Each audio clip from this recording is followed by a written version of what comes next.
New babe. So what's good, TMG fam? It's your boy L, and I'm back with another reaction. How y'all feel? Welcome back to the channel. Salute.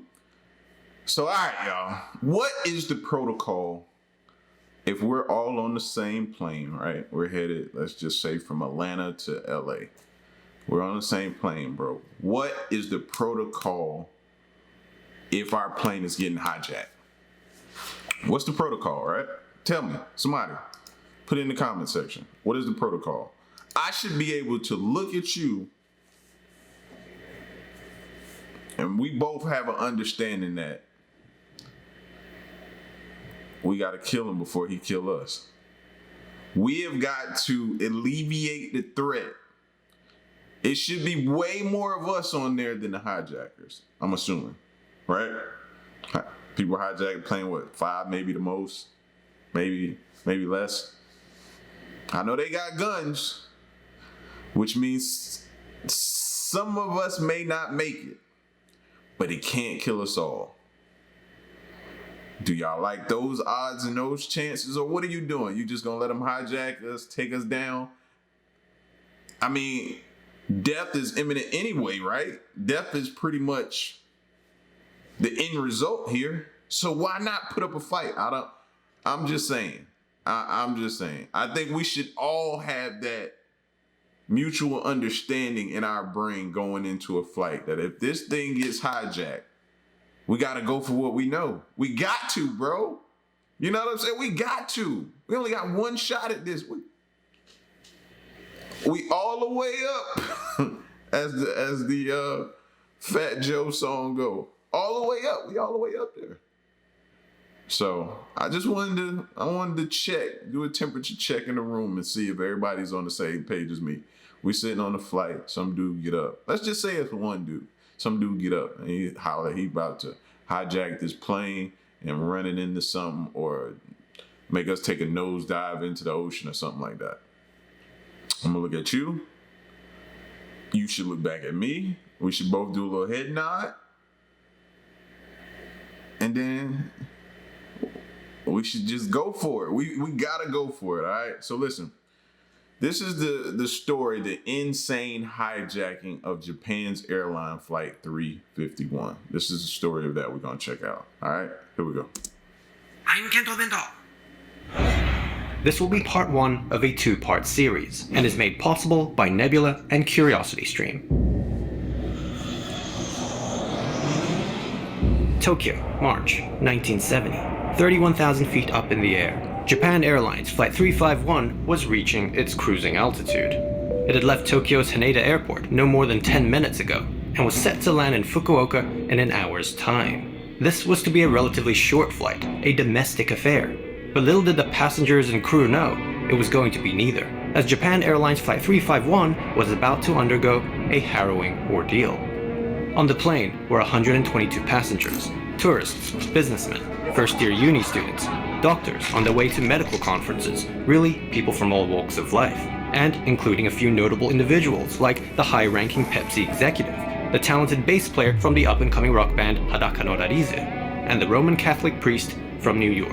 Yes, this was a diverse mix, with people of varied experiences and professions, but nothing could have prepared them for what was to come. At about 7:30 a.m., as the plane was flying over the southern face of Mount Fuji, a young Japanese man got up from his seat to make a special announcement. He was hijacking the plane. This man was Takamaru Tamiya, a 27-year-old recent graduate. Now, all right. It's 122 of us on this plane. 1, 2, 2. 122 of us on this plane. One man stood up and said he's hijacking the plane. I might would have started laughing at him a little bit. You know what I mean? It's 122. Well, with him probably 121 because he just stood up and he's going against us. 121 versus 1. We better get to him, bro. now this is Only way we not and we thinking about it is if he opened his jacket up and say I'm strapped with a bomb. Then we gonna have to, we gotta step back. We gotta punt. We got to reorganize, strategize, and devise. Try to figure out what we're going to do now. But if he had a gun in his hand, oh. He's ours.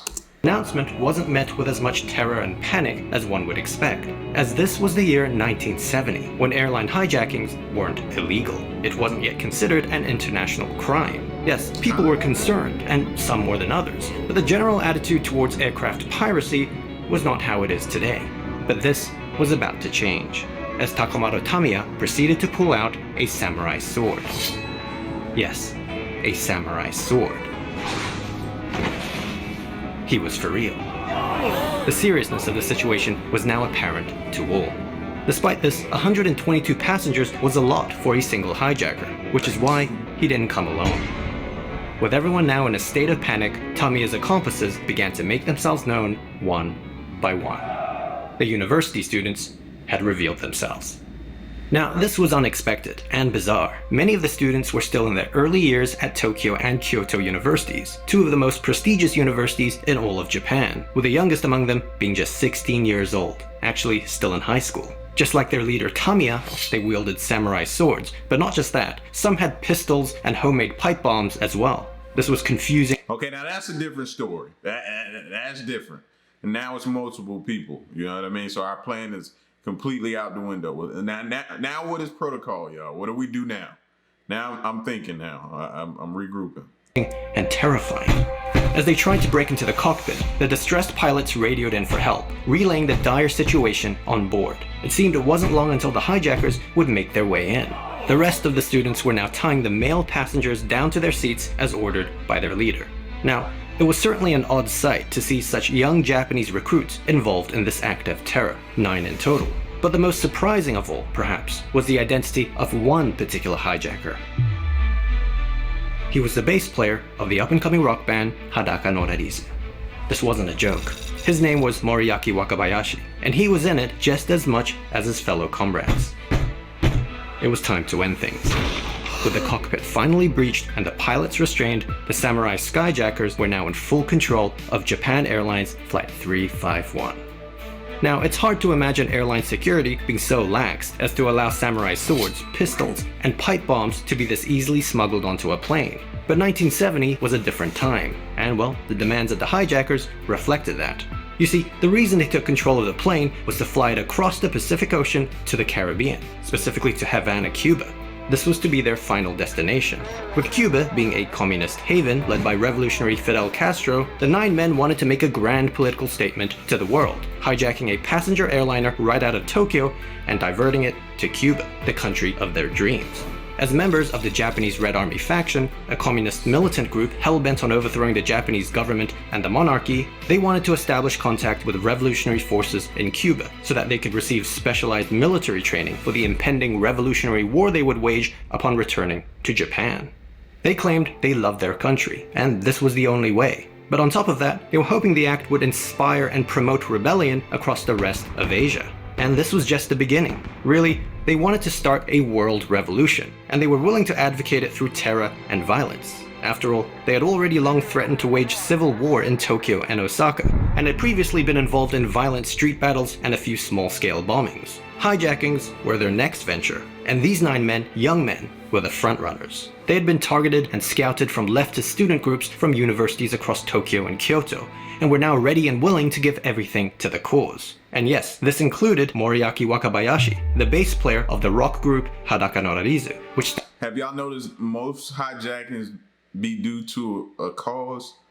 It's some maybe religious or something like that tied to, you know what I mean?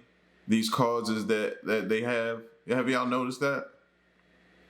It's never just an irate person who's having a bad day, or, you know, a person that just felt like, you know, he wanted to end it all and he wanted to just take everybody on the plane with him. It seems to be typically for a cause. Started off as a university band before their rise in popularity. Now, perhaps it was this very youthful inexperience and overconfidence that led to their first lapse in judgment, which awkwardly enough had to be explained to them by the pilot. You see, it was just not possible for the plane to make it all the way to Cuba. Probably not enough fuel. Not even close. Why? Well, Japan Airlines Flight 351 was a Boeing 727 airliner, which was designed for short to medium range flights only, not for one making its way halfway across the world in a single trip. The plane was simply not constructed to cross the Pacific, much less to Cuba. And this was shocking to the hijackers, as they simply hadn't expected this turn of events. They needed a plan B fast, one that involved an alternate destination. But, well, even that appeared to be out of the question, as the pilots quickly informed them of an even more pressing concern. The plane was running out of fuel. They only had enough for the original destination, Fukuoka. Tamiya had to think on his feet. Time was ticking. Right. Probably not enough fuel to turn around and go back either, bro. You really thought this one through. Well, if they had to land in Fukuoka, then they'd land in Fukuoka, but on their terms. Now, it was about this time that the Japanese Ministry of Transport received word of the hijacking, and was entrusted with the task of ensuring the safety of all the passengers. A member of the department, Vice Minister Shinjiro Yamamura, would directly oversee the hostage recovery efforts. Of course, word also got around to the news outlets, who quickly reported on the incident live. This was a first for Japan, as never before had they experienced the hijacking of an airplane. This shocked and horrified the entire nation. At 9 a.m., Japan Airlines Flight 351 touched down at Fukuoka Airport, where they were met by a horde of spectators and members of the media. The authorities wasted no time in surrounding the plane, as they readied themselves for the eventual standoff. With 129 hostages on board, 122 passengers, and 7 crew members, the hijackers felt that they had the upper hand. But it all would rest on the negotiations. As Yamamura and the authorities prepared themselves, the negotiations began. For the next few hours, the two sides went back and forth, both unwilling to budge, with Tamiya threatening to kill every last one of the hostages if his demands weren't met. This was an intense negotiation, with a lot at stake, but eventually, an agreement was reached. So the deal was for the hijackers to release 23 of the passengers in exchange for more fuel. But it had to be enough fuel to get them to their new destination. Now, Havana, Cuba, was no longer an option. It was too far. So they had to settle for one within reach. After much discussion and consideration, they decided on Pyongyang. The hijackers were going to North Korea.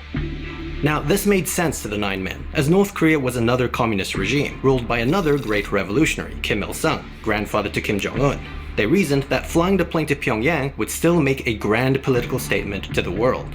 Furthermore, they had actually already planned for a brief stopover in Pyongyang, as the city had been a serious candidate to host their base of operations for their international revolution, and they wanted to conduct some reconnaissance while en route to Cuba. So all this just meant a slightly longer detour to North Korea. No big deal, really.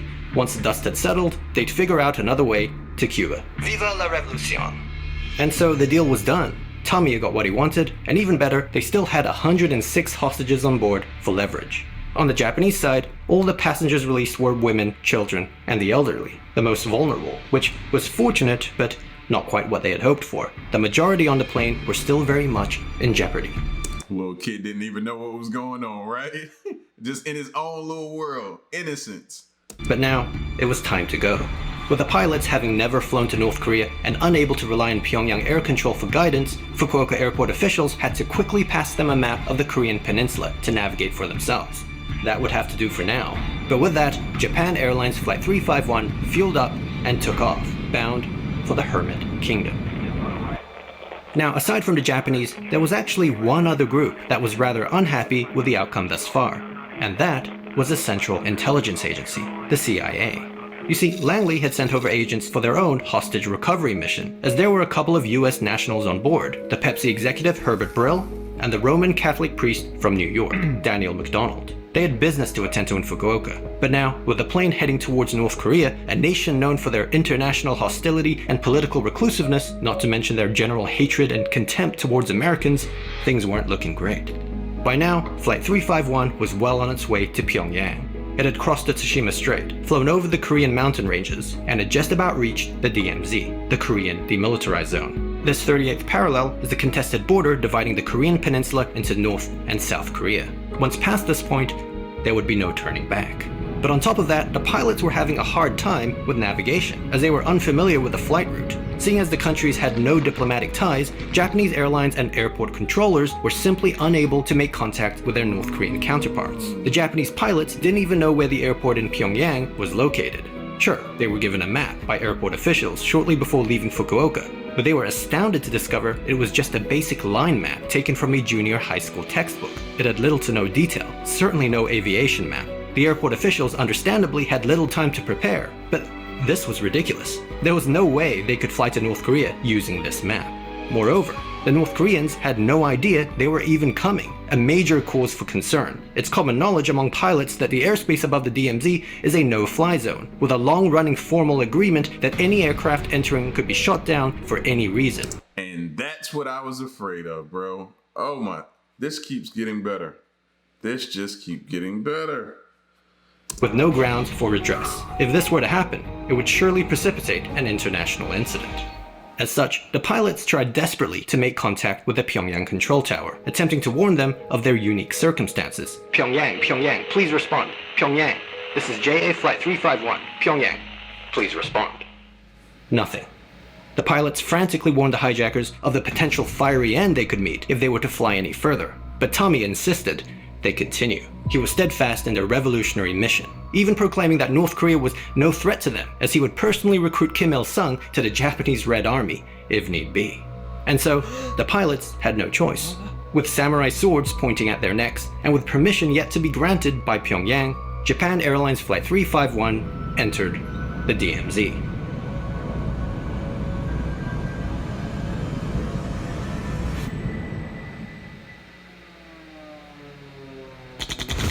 Moments Straight up under fire already. These fools are gonna get everybody killed. later, North Korean fighter jets emerged from the clouds, opening fire at the passenger plane. They had entered North Korean airspace. But just like that, it was over. The firing stopped. The pilots realized, well, it must have been warning fire. At that moment, there was a faint response on the radio. This is Pyongyang, respond. It was in English, but in a heavy Korean accent. The pilots, relieved at finally making contact, tried their hardest to explain their predicament to the Pyongyang control tower. This must have sounded quite bizarre to the North Koreans, as nothing like this had ever happened before. But, despite the unusual request, after some back and forth, Flight 351 was permitted to land in Pyongyang. They would, however, be closely escorted by the fighter jets. Now, the hijackers were elated. This was what they had hoped for, acceptance from their communist allies. But as the plane continued flying deeper and deeper into the reclusive state, it was becoming quite clear to the rest of those on board, the passengers and crew, that their fate no longer rested in the hands of the hijackers, but the Hermit Kingdom. At 3:19 p.m., Japan Airlines Flight 351 touched down at Mirim Airport in East Pyongyang, where they were met by a swarm of military personnel. There were North Korean soldiers, policemen, high-ranking officials, but also, surprisingly, sympathetic crowds of civilians holding out welcome signs, as well as a choir of schoolgirls singing North Korean greeting songs welcoming the hijackers, or, in their eyes, defectors, to their glorious nation. Outside the aircraft, an announcement could be heard, blasting over the loudspeakers. This is the Democratic People's Republic of Korea, presided by the great leader Kim Il-sung. For those who are fighting against Japanese imperialism, we welcome you. This was a somewhat elaborate reception, and a magnificent sight for the student radicals, but for the hostages, it was deeply unsettling. It wasn't long until a North Korean official approached the plane to officially receive the foreign visitors. I'm hoping they did this as a ploy just to get them away from the hostages. I'm hoping this is just a ploy, and as soon as they get them out, they're like, nah, we was, you know what I mean? Gotcha. On some like lie. We lied to y'all. We've been speaking back. I'm hoping that's the case. This was it. Tommy and his men were about to join their communist brethren. Now, meanwhile, in a nearby hangar, the Japanese authorities and the CIA were getting ready to launch their rescue mission. It was now or never. All that was needed was for the 9 men to be lured far enough away from the plane by the fake North Korean official. This was what it had all been leading up to. You see, the hijackers had indeed ended up in the Korean capital, but there was just one problem. It was the wrong one. That's what I'm talking about, bro. Whew, that's what I was hoping. It was an elaborate hoax, and they was getting them away from the hostages. Back in Fukuoka, the Japanese authorities and the CIA failed to recover all the hostages. The negotiations did not go as planned, but there was absolutely no way they were going to let 106 Japanese and American hostages fly right into the heart of North Korea. Instead, they opted for the Seoul. They knew they wouldn't have long till the plane ended up in North Korean airspace, so they had to think on their feet. Time was ticking. Right, well, if the plane had to land in Pyongyang, then they'd land in Pyongyang, but on their terms. This was their plan B. With the negotiations over, they sprung into action. First thing, they needed to get the South Koreans on board. If they were going to pull this off, there needed to be exhaustive cooperation between all three countries: Japan, the US, and South Korea. Something the hijackers could never have imagined. They had less than an hour to get this done. Now, on the plane, the pilots were attempting to navigate to Pyongyang, but they were astounded to discover the map they were given was unusable, a basic line map taken from a junior high school textbook. There was no way they could fly to North Korea with this. As the captain was about to throw the map away, he suddenly notices a handwritten note at the top corner. No aviation map, but tune into frequency 121.5 megacycles. He did as instructed. Not long after entering the DMZ, North Korean fighter jets emerged from the clouds, firing anti-aircraft shells at the passenger plane. Or at least, that's who those on board thought was firing at them. In reality, this was the South Korean Air Force attempting to fool the hijackers into thinking they had now entered North Korean airspace. Having tuned into the frequency 121.5 megacycles, the pilots and the hijackers then received a message from who they thought was the Pyongyang control tower. "This is Pyongyang. Respond, respond," spoken in a heavy Korean accent. This was, however, sent by air traffic control in Seoul. To this day, because of differing accounts of the situation, it's still unknown to the extent to which the pilots were aware of this ruse.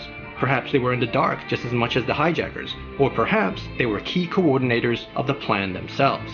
Regardless, what we do know is that following the instructions that were received on frequency 121.5 megacycles, the pilots were able to safely direct Flight 351 back across the DMZ, eventually touching down at Gimpo International Airport in Seoul. That was the reason for the rudimentary map, because the Japanese authorities never planned for the pilots to use it at all. They were never going to Pyongyang. Now the countdown was on. The hour was almost up. As the plane touched down on the runway, the South Korean airport officials were frantically putting the finishing touches on their makeshift renovation. You see, the final piece of the deception involved disguising Seoul's Gimpo airport to look like one in Pyongyang. They did this by covering up any South Korean related items and branding, and removing all South Korean flags, replacing them with North Korean flags. South Korean police were also dressed up in communist uniforms and North Korean military attire, and random actors performing the role of the sympathetic public held up welcome signs in the hopes of putting the hijackers at ease. A crowd of girls from a nearby school was even cast to sing North Korean greeting songs to add as much authenticity as possible. This was the best they could do given the time. Blasting over the loudspeakers, "This is the Democratic People's Republic of Korea, presided by the great leader Kim Il-sung. For those who are fighting against Japanese imperialism, we welcome you."